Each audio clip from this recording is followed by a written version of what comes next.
Welcome to Compound Insights, a podcast by CFA Society New York. I'm your host, Rob Rowan.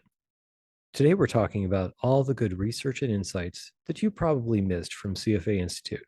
By the end of this podcast, I hope we will have gotten you interested enough to add some of it to your to-read pile or folder or however you store those things. We're talking with Paul Andrews, who's Managing Director, Research Advocacy and Standards at CFA Institute. Before joining Institute, Paul is Secretary General of IOSCO, a VP at FINRA, and Senior Special Counsel at SEC. He got his BA from Villanova and his JD from Catholic University. So, Paul, welcome back to the podcast. Thanks, Rob. It's always good to be with you, and I appreciate the opportunity to talk about some of the work we've been doing. Yeah, if there's one thing about CFA Institute research, or two things I think about it, it's excellent, and two, it's not read by enough people. So let's try and change that Well, today. thank you. Thank you. Yeah, I agree with that second sentiment very Yeah. much. So, one of the pieces that I noticed on your website that is excellent, timely, and I believe will be interesting to many members inside and outside of the sort of AI sector is the one called Choices Matter when training machine learning models for return prediction. So, how do you see that one? I agree with you. I mean, this whole topic of artificial intelligence and how it's really transforming parts of this industry are really quite amazing and really such a short period of time. And what this paper was written by Clint Howard, who some of your listeners may know.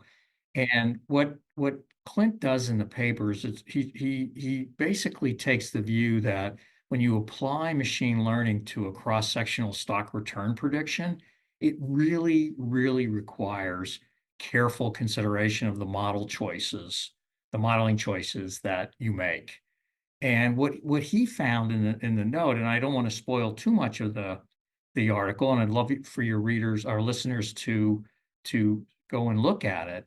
But essentially, what he said is the approaches that most people use today, they don't really account for some of the heterogeneity or some of the imbalances in stock representations as they train the data to be part of these models. And he provides a couple of alternatives on how to do it better in his view. And I think it's something worth your listeners to spend some time with and see what they think. Yeah, I don't want to scoop it too much either because I think it is very important in the adoption of the information to have the wow moment in it. So I'll go around that too.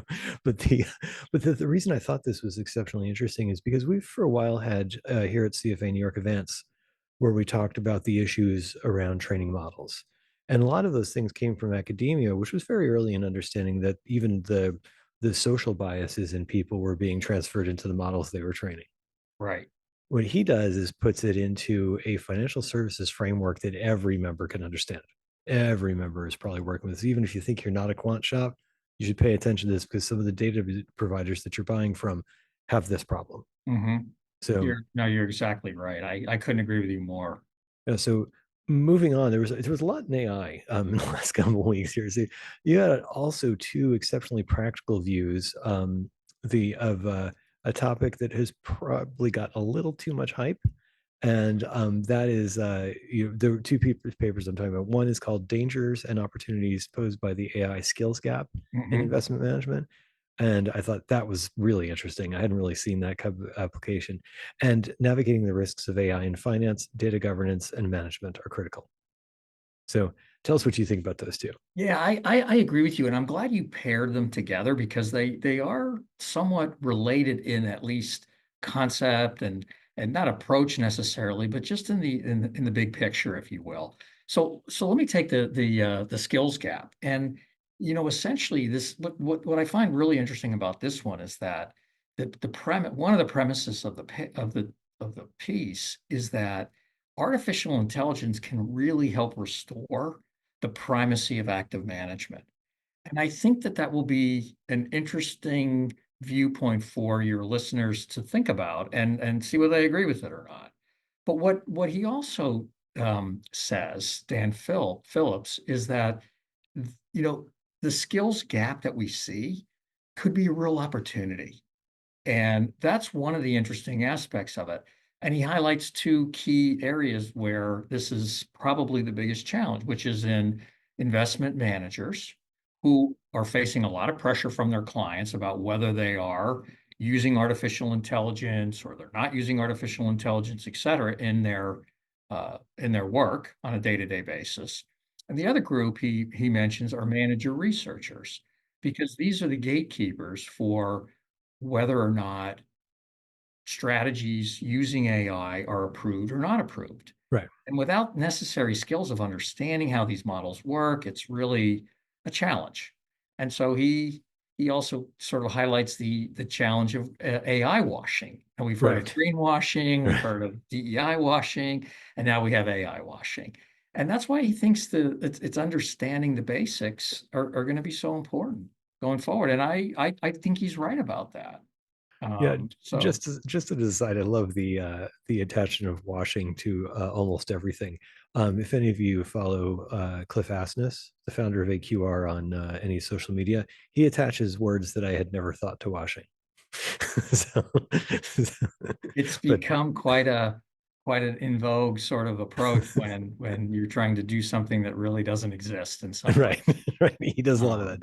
Um, What about the other paper? yeah, the other piece I also think is worth your listeners to spend a little bit of time with, because this is really about how data management and data governance, frankly, are going to be so much more important going forward in a world of artificial intelligence. Mhm. And so it relates to the skills gap, in my view, because there has to be a framework, there has to be an approach, and and it's ultimately, yes, AI can help with data analysis, with understanding esoteric data, creating pattern recognition from data that we probably didn't have before or used Mhm. before.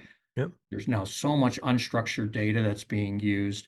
But at the end of the day, humans are going to have to still understand what's going on, because it's the human beings that are ultimately responsible for explainability, for auditability, for traceability, all the abilities that human beings bring to the table. And so having the skills, but also being able to use governance and data management to account for so much more information we have today than we've ever had before. Yeah, I think this is the unexpected paranoia of the portfolio manager analyst. I certainly had it. Because if you can't figure out how something works, you're not going to use it. And That's exactly right. And that's one of the points that really comes across in both pieces, that Mhm. unless the individuals that are responsible ultimately for either implementing these strategies or using these strategies, if they don't understand them, they will avoid them. Right. And that could be at the portfolio, the detriment of the portfolio, the detriment of the client, the detriment of the organization. For And that's sure. why it's Yeah. important. Yeah. That's I didn't really thought about that particular about how you frame it like that. That is absolutely true. It could be just even allow your competition to take over too. That's the other issue that comes along with these things. That's So right. That's exactly right. yeah. So the last one I picked is because like a lot of CFAs love behavioral finance. We take heuristics for level ones, Yeah. twos, just never get away from it. And I was extremely attracted to the title of this one alone: market efficiency versus behavioral finance. What was so fun about this article, I thought, was that there were two viewpoints written by two friends who just are diametrically opposed Yeah, on this theory of, is it market prices reflect all available information, or do we really have behavioral issues at play when right, we're looking at whether market efficiency is really the primacy of how you look at markets and market returns, or is it behavioral issues? And I really enjoyed this one, because what it really is trying to show is that there are two legitimate ways of looking, and probably more, but these are two legitimate ways of looking at how returns are assessed and how investors and professionals really look at markets and trading and things of that nature. Now, on the one hand, the efficient market theory is market prices reflect all the available information that we have. Whereas on the behavioral side, it's that the human being comes into it and that we have biases and we overreact to things like loss aversion is a big bias that people have. So they Hmm. either overreact to bad news or underreact to good news. Right. And they did an analysis and, and taking into risk adjusted returns, et cetera. And your listeners might be surprised when they read it, what ultimately was the result. You're right. I was going to say, don't tell, don't tell. I won't. I won't. I won't because there's good arguments on both sides. Yeah, and that's what I was gonna say. If you like a good debate, this is one, right? Yes, It is really. I mean, I mean what not like a political debate. This is actually a academic debate in the sort of Oxford style. that's So, right. yeah. That's exactly right.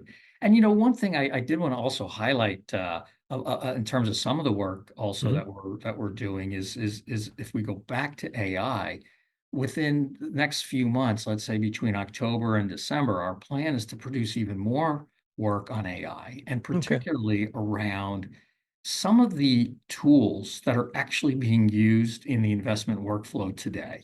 Hmm. So we're going to do a series of short papers, so maybe 10 pages or thereabouts, Hmm. looking at things like the GPTs and Hmm. how they're actually being used by investment professionals, and trying to really just explain and educate and highlight some use cases, if you will, on how this technology is really starting to be helping to transform the work that your listeners do and many CFA professionals do.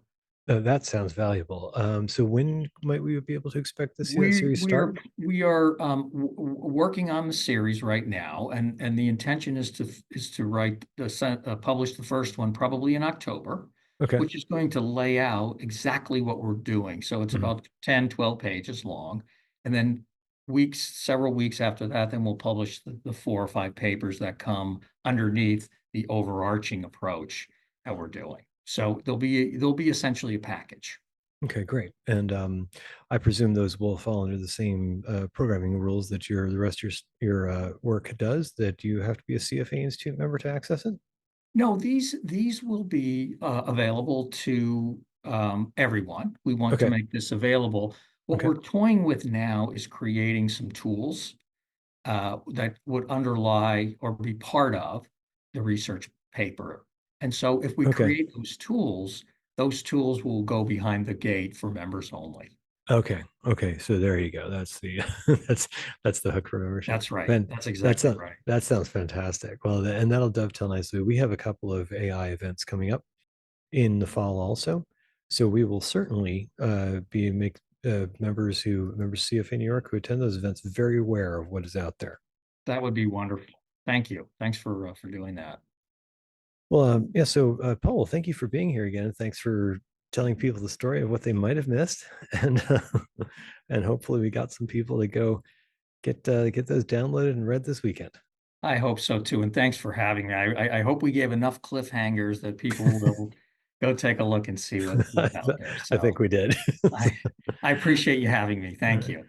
And thank you to you all who listen to this podcast. As you know, you can download this podcast from any website that you choose, any podcast app you choose. We are everywhere. And we'll be coming to you again next week with a topic that's a little bit different. We're going to be talking with the manager of managers of CTAs and futures contracts. Exceptionally difficult challenge that person has, but I thought it would be interesting to listen into.